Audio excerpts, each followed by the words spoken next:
Our new studios, part of our new studios. You'll see a bunch of things roll out over the next few weeks. And it is Business Monday. Ding, ding, ding. We love Business Monday. Entrepreneurs come. The money man, Gary Sass, comes along. Lots to discuss. With me is Jay Round. Jay, welcome with Rhode Island Bio. You're trying to figure out the solution to life science here in Rhode Island. Tell us about what you're working on. Thrilled to be here, and I appreciate it.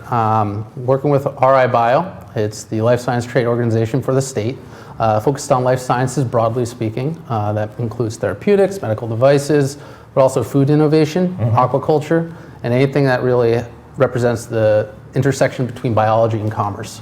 And we're supported heavily by RI Commerce, who has a very special interest in growing the life science ecosystem as well.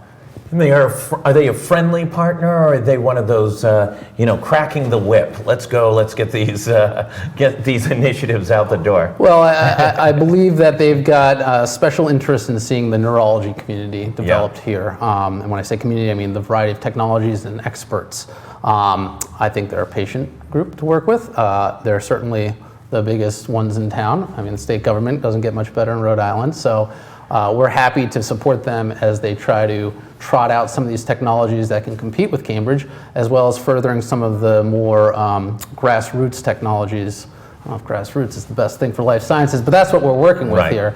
And there are new technologies out of the institutions here that we think have promise in a commercial setting, and we want to develop that. So we have a partnership with the Warren Alpert Medical School, and we have leading researchers and physicians over from there on GoLocal Live on a weekly basis, sometimes twice a week. And we've gotten to know Steve Salloway, who's a leading researcher on the Alzheimer project with Biogen. Obviously, maybe one of the big breakthrough drugs of all time, potentially. How do we capture that talent at Brown, at URI, and some of the other places that it's nurturing to be able to really fuel the growth of growing the Rhode Island economy? It's a great question, and a lot of states are not in a good position to do that. It just so happens that Rhode Island is in a good position because it receives so much basic research from the NIH and other financing institutions. So the work is being done right here within our borders, and how you capture that is usually an exercise pursued by the technology transfer offices from various institutions, whether it's Lifespan, Brown, URI, or fill in the blank. And these institutions, they put it down, formalize it as a patent, as an asset, and then you can identify some of the teams that can take it forward into a commercial entity. And with respect to Alzheimer's, really hot area, going through a lot of upheaval lately, especially with the Biogen drama.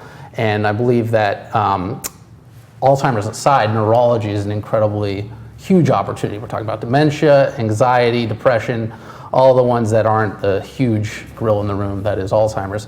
And with the research that comes out of these institutions, if we frame it properly and you really highlight that first indication it ought to go after and put together a team that's based in Rhode Island, there's no better place to put together a company. It does seem like in the last few years there's been a tremendous amount of capital coming in to especially Brown. A number, Vin Moore just landed a $60 million.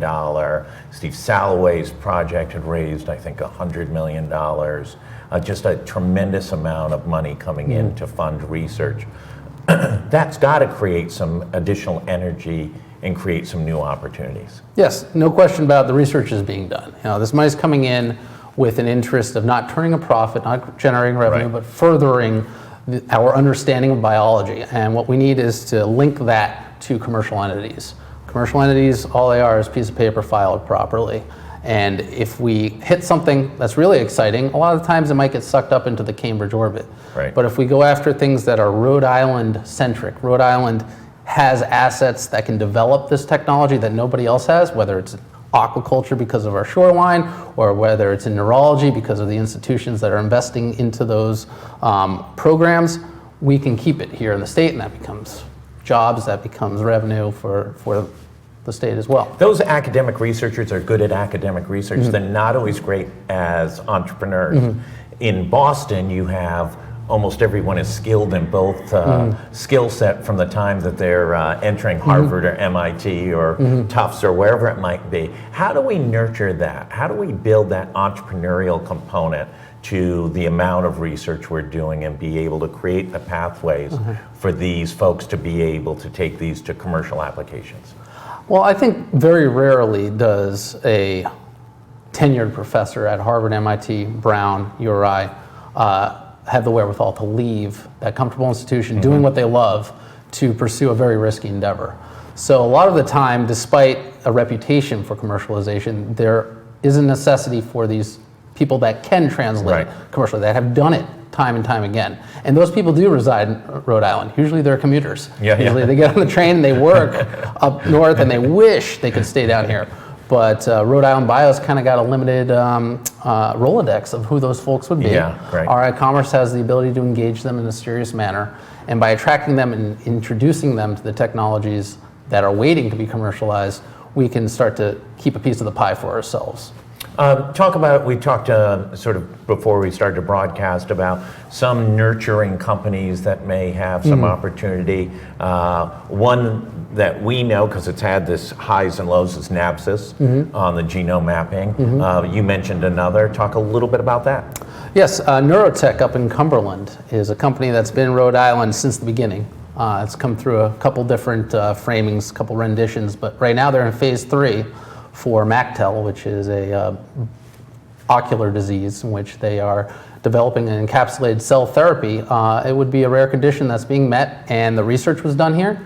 The financing came from abroad, but ultimately has stayed in the state and created a lot of jobs. And if they succeed with their phase 3 trial, they'll be probably the most all Rhode Island life science company that I can think of. Obviously Amgen is present here, but they're everywhere. Yeah, that's right. They are global plus. Talk about what some of the challenges are here in developing life science opportunities. So a lot of folks, I think, are quick to believe that we don't have the workforce or the science to support it. And I think you can always have stronger science, you can always have a stronger workforce. There's never ultimate goal. What we're missing are some of the facilities that enable the early stage development of commercial technologies.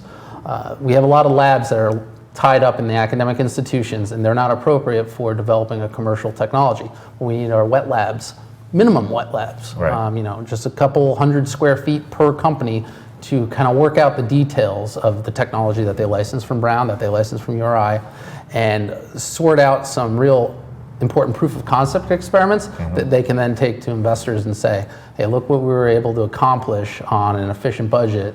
How about helping us finance the next round?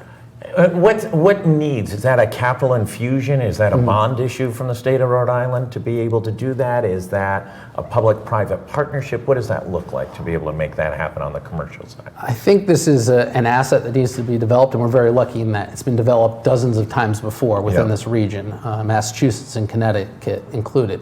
So you can look at a variety of different models. Most of them are nonprofit. Most of them do receive some degree of subsidy, but it is not an enormous undertaking that would empty Heck, coffers. We didn't spend that money on McCoy Stadium. There's got to be $30-40 million laying around somewhere. I think we need 5 to 10 million, and not throw those numbers around. I mean, it's a lot of money, but at the same time, this is the kind of stuff that can really create billion-dollar institutions. One other challenge that I've seen, because I have spent time in Boston, partnered with technology companies who lived in CIC, and one thing is if you have a great idea and a good management team up in Boston, there's 100 VCs and private equity firms that you can begin to have conversations with. Down here, we simply just don't have that organic Rhode Island-based funding opportunities. It's a little Cherry Stone here and a little Slater over there, but that's about it. I think it's easy to say we need more money here. Yeah. I think even California, Massachusetts thinks they need more money where they are. I don't know if California and Massachusetts think they don't have it. They invest in so many bad ideas. All they have to do is cut back on the bad ideas.